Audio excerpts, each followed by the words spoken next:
హాయర్స్ welcome to our channel. ఇరాన్కు ఇజ్రాయెల్కు మధ్య యుద్ధ వాతావరణం ఒక తారాస్థాయికి చేరుకోవడం చూస్తున్నాం. ఎన్నో మలుపులు కూడా తిరుగుతుంది.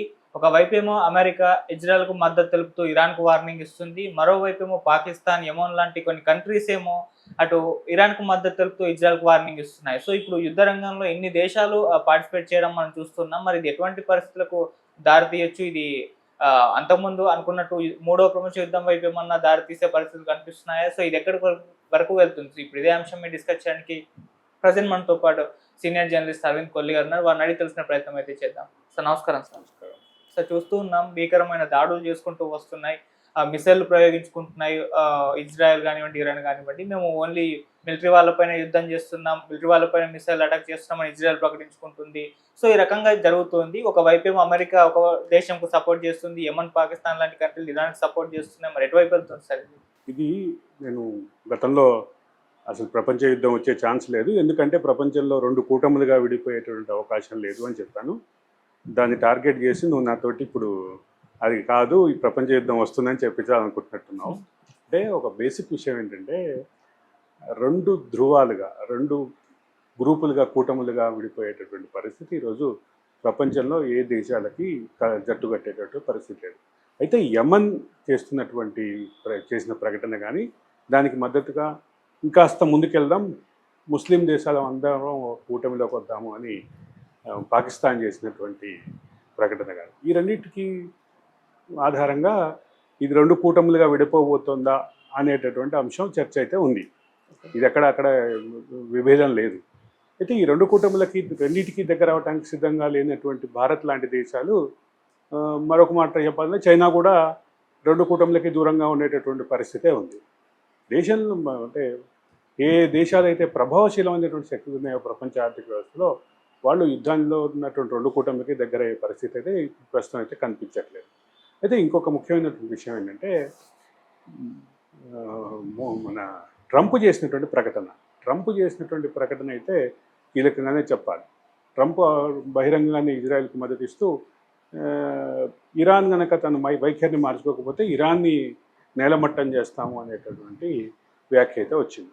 గతంలో ఇరాన్ ఇరాక్ యుద్ధం సందర్భంగా వాళ్ళు అమెరికా పోషించినటువంటి పాత్ర కానీ, పలు దౌత్యపరమైనటువంటి అంశాలు, ప్రపంచ స్థాయిలో ప్రపంచ వేదిక మీద ఉన్నటువంటి విభేదాలు, ఆ విభేదాల మధ్య పరిష్కారం దిశగా వెళ్తున్నటువంటి మార్గం కానీ, వీటన్నిటి విషయంలో ఖచ్చితంగా ప్రశ్నార్థకమైనటువంటి అంశాలు అయితే ఉన్నాయి.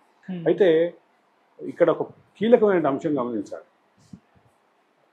గతంలో కూడా మనం మాట్లాడుకున్నాం, ఇరాన్ దాడి చేసే విధానం, ఇజ్రాయెల్ దాడి చేసే విధానం, అంటే ఇరాన్ను అణ్వస్త్రరహిత దేశంగా మారుస్తాము అనేటటువంటి ప్రకటన ఏదైతే ట్రంప్ నుంచి వచ్చిందో, దాని తర్వాత జరిగినటువంటి వివిధ పరిణామాలు, వీటన్నిటిని కనుక ఒక క్రోనలాజికల్ ఆర్డర్లో చూస్తే కొంచెం దీనికి సంబంధించినటువంటి ఒక లింక్ కనిపిస్తుంది. ఆ లింకు ప్రధానమైంది కళ్ళ ముందు కనిపిస్తూనే ఉంది ఇప్పుడు ఆచరణలో సాధ్యంలో. ఒకటి, ఎక్కడ చూసినా, ఏ అంశంలో చూసినా, ఎక్కడ చూసినా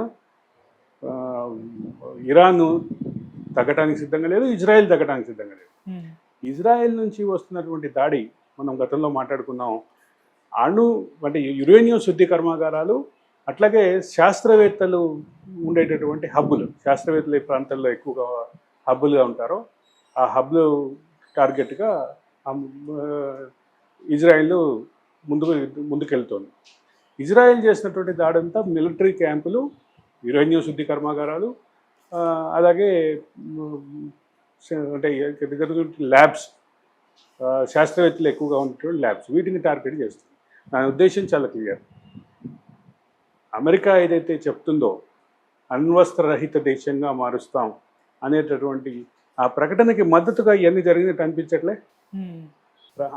అమెరికా ఇచ్చినటువంటి ప్రకటన ఆచరణ రూపంగా ఇజ్రాయెల్ దాడులు కనిపిస్తున్నాయి. ఈ నేపథ్యంలో జరుగుతున్నటువంటి అంశం ఒకటైతే క్లియర్, ఇరాన్కు ఉన్నటువంటి ఆయుధ సంపత్తిని, ఇరాన్కు ఉన్నటువంటి అణ్వాయుధ సామర్థ్యాన్ని, అలాగే అణ్వాయుధానికి ముడిసరికైనటువంటి యురేనియం శుద్ధి కర్మాగారాలు, వీటిని టార్గెట్ చేస్తున్నటువంటి నేపథ్యంలో అదైతే క్లియర్.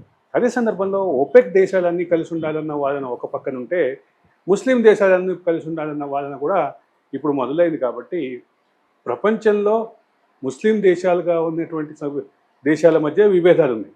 ఇరాన్ ఇరాక్ మధ్య ఒక అంటే సిమిలారిటీ కానీ సారూప్య భావం కానీ లేదా కలిసి ఉండాలనేటువంటి పరిస్థితి కానీ ఉందా? అది లేని పరిస్థితుల్లో పాకిస్తాన్ చుట్టుపక్కల ఉన్నటువంటి మిగతా దేశాలు కూడా పాకిస్తాన్ తోటి ఎవరు కలిసి వస్తారా లేదా అన్న అనుమానాలు ఉన్న నేపథ్యంలో పాకిస్తాన్ ఇచ్చినటువంటి పిలుపు, అది ఇచ్చారని చెప్పబడుతున్నటువంటి పిలుపు, ఆ పిలుపుకి ప్రతిస్పందన కూడా ఎక్కడ మనకి సానుకూలంగా కనిపించని పరిస్థితి ఉంది.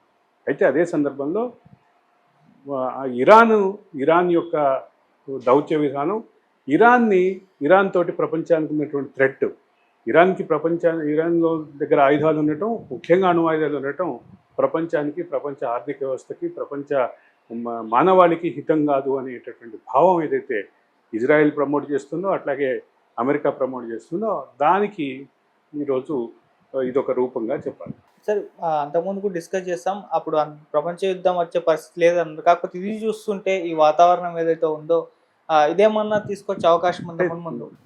నీ మనసులో ఉన్న ప్రశ్న ఏంటంటే, నీ మనసులో ఉన్న ప్రశ్న నేనే క్లారిటీగా చెప్తా. ప్రపంచం అంటే ముస్లిం దేశాలు, ముస్లిమేతర దేశాలుగా ప్రపంచంలో దేశాలు విడిపోయి ప్రపంచ యుద్ధం జరిగే అవకాశం, అంతే కదా నీ ఉద్దేశం? అదే కదా. అది ఇవాళ స్టేజ్లో ముస్లిం దేశాల మధ్య కూడా అంతరాలు ఉన్నాయని నేను చెప్తున్నా.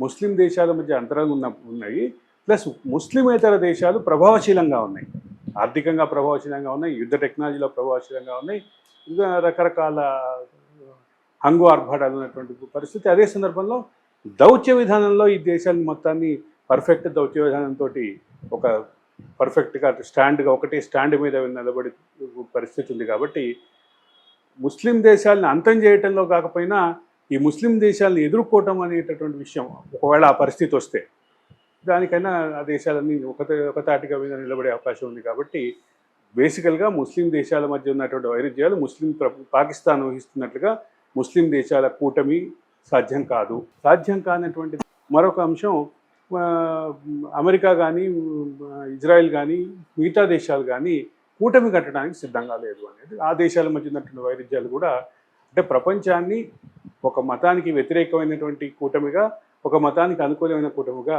విడగొట్టేటటువంటి పరిస్థితి ఇప్పుడు లేదు. కాబట్టి ప్రపంచ యుద్ధం సాధ్యంగా, అంటే ఆ డైరెక్షన్లో ఏ దేశాలు సిద్ధంగా లేవు, ఏ దేశం అది డైరెక్షన్ ఆలోచించట్లేదు అని చెప్పక తప్పదు. ఓకే. అండ్ ఇది ప్రపంచవ్యాప్తంగా కూడా ఈ రెండు దేశాల మధ్య పరిస్థితి వాణిజ్యపరంగా వీటి పరంగా చాలా ప్రభావం అయితే చూపిస్తుంది. మరి మన దేశం ఇక్కడ మనం మాట్లాడుకున్నాం, ఒకటైతే క్లియర్, ఈ యుద్ధం మూలంగా కొన్ని వస్తువుల ధరలు పెరుగుతున్నాయి.